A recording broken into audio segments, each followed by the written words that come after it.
think we're pretty disappointed with how it went, especially the first half. We played it into their pressure a good bit, and a lot of their chances came from our mistakes. So that's something that we obviously have to look back on and realize that we can't force it so much inside all the time, especially when teams are put in a shape to make us do that.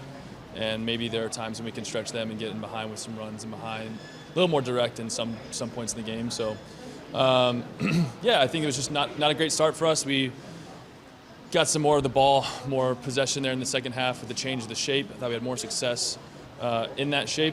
But again, a lot of their chances came from our mistakes. And so it's something that we have to be held accountable for and be responsible with. Craig talked about a lack of intensity. Did you sense that out on the field? And if so, why do you think that was? I don't think any of us went out there, not motivated for the game, motivated to play well. I think certainly there are moments where they were the first ones to second balls. They were the ones kind of maybe winning some duels, but I don't know that it was a lack of motivation from us. Sure, maybe we could have done better winning some second balls, winning some initial challenges, but sometimes you aren't able to get to those balls and they can create transition moments. And so, yeah, I think that could maybe be said, but in terms of the motivation and the mentality of the group, I don't know that we felt we were going in taking it lightly or taking it as a friendly. It was definitely, hey, let's try and come out in a good way, but unfortunately we weren't able to do so tonight.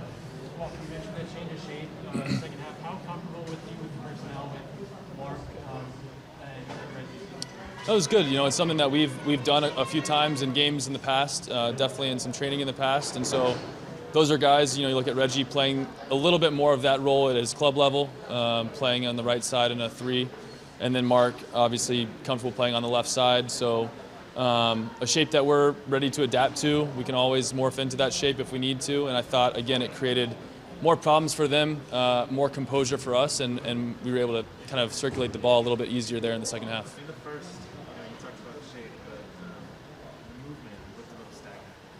What did you think of it? Yeah, again, I think it's how they were set up. We were being pressed by their front 2 guys. Their wingers were sagging, preventing some balls to the fullbacks and sometimes into that pocket. And so we'd try and force it to one of our 6s to try and make a bounce. It's not a great field to do that, to be honest with you. And sometimes when we did try and find the pocket, their fullback came up really tight to Brendan, for example, on my side. And those are moments where maybe we do need to stretch them, get in the channel with the forward making a run, and have them go against the center back. We step up, and then we become the team that presses. So it's some learning moments for sure. So, that's a good team. It's a good side. They played a good game. So we have to give them credit for how they set up and pressed us. But there are definitely things that we could have done to have been better in that first half for sure.